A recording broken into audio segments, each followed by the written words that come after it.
Welcome to Daily Gossip. You will get daily Hollywood updates here. Remember to subscribe for the latest videos. Today, we're diving deep into one of the most shocking and emotionally charged music industry controversies of 2025. The explosive backlash over Tate McRae's collaboration with Morgan Wallen. This story has taken over headlines, shaken fan bases, and sparked a wider cultural debate about accountability, artistry, and public forgiveness. So buckle up, because this one goes far beyond just a duet.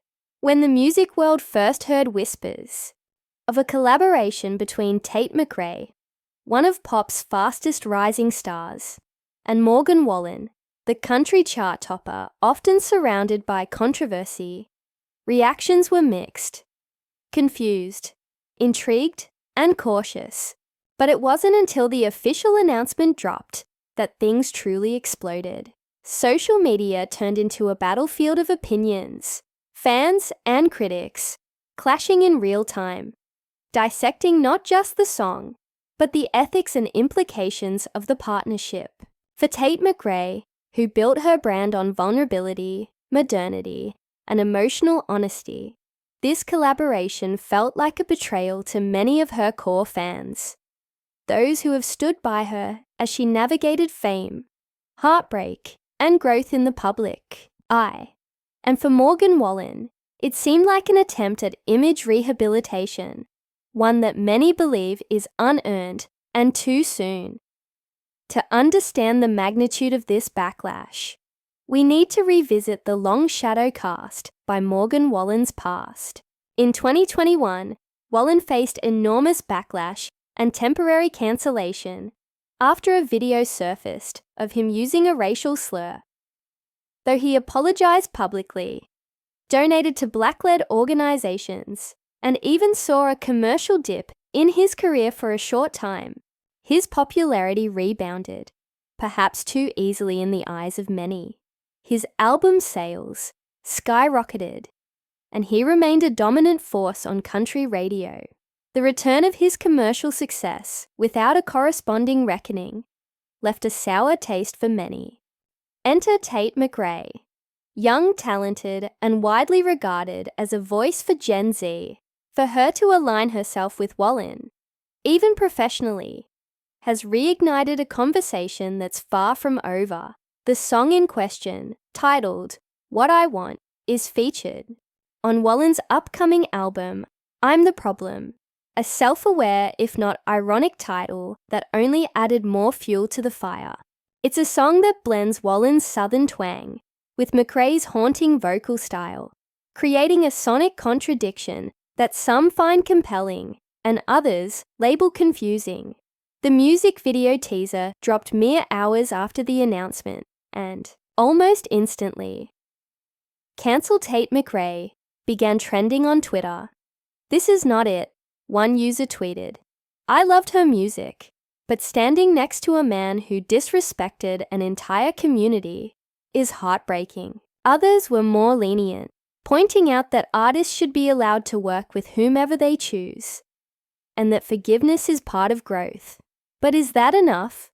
McRae has so far remained silent, offering no statement, no clarification, and no defense. That silence has only made things worse. Fans are demanding answers.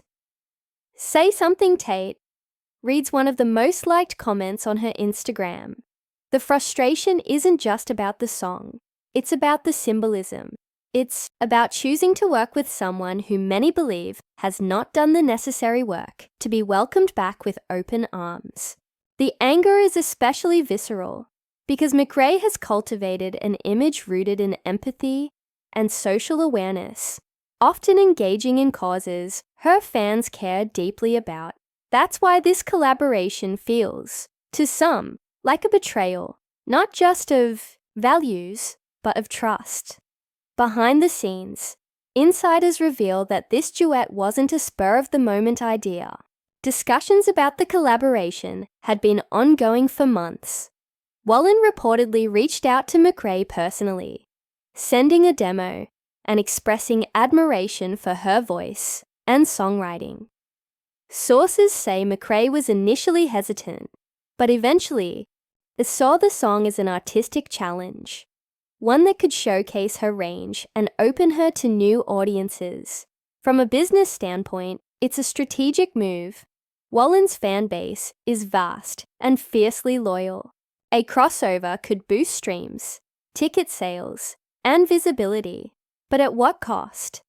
Some of McRae's industry peers are reportedly distancing themselves from the controversy.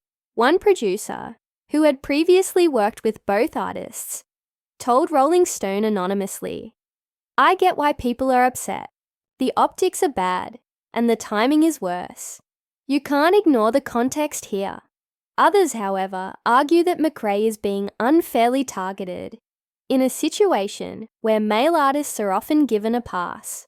Post Malone, for example, collaborated with Wallen recently and faced minimal backlash. So why is McRae being held to a higher standard? That question opens up another layer of the discourse.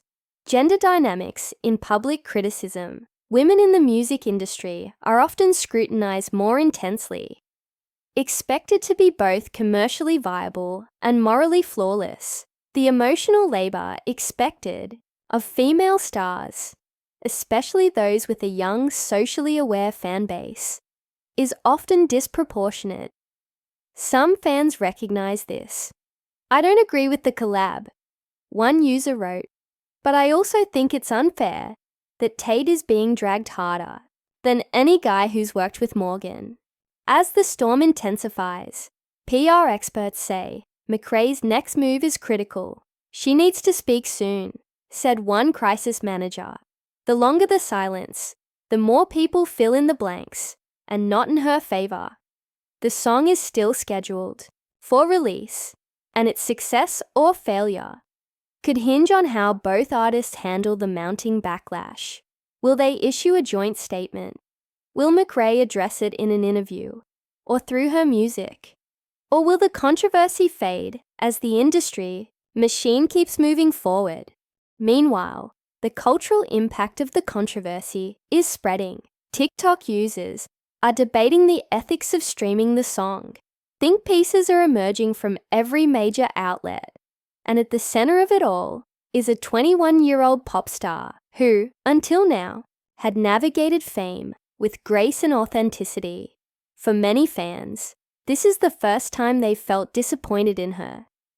That emotional rupture isn't just about celebrity, it's about identity. Tate McRae represented something pure, something real, and now that image is cracked, but redemption is still possible. If there's one thing the public loves more than outrage, it's a sincere comeback. If McRae takes accountability, explains her thought process, and commits to learning from the experience, she could regain trust. Wallen's path is harder. He's been given chances before, and for many, he hasn't done enough with them. This collaboration could either be seen as a step toward reconciliation or a reminder of how little has changed. In the end, this controversy is about more than just music. It's about choices. It's about who gets forgiven, who gets punished, and why. It's about the expectations we place on artists to reflect our values and the consequences when they fall short. For McRae, this could be a defining moment, one that tests her integrity, her audience, and her future in the industry. For Wallen, it's another chapter in a redemption arc that some believe is manufactured, while others see it as sincere. And for fans, it's a painful, emotional confrontation with the question, can we separate the art from the artist? Gossip. We'll be watching closely, because this story isn't just a headline, it's a turning point. Stay tuned for more updates, and let us know in the comments, how do you feel about this collaboration? Are you willing to give it a chance? Or is this one line that shouldn't have been crossed? Thank you for watching Daily Gossip. If this story moved you, confused you, or made you reflect, don't forget to like, share, and subscribe. We bring you the stories behind the headlines, the emotions, the truth, the drama. Until next time, stay curious, stay kind, and stay tuned.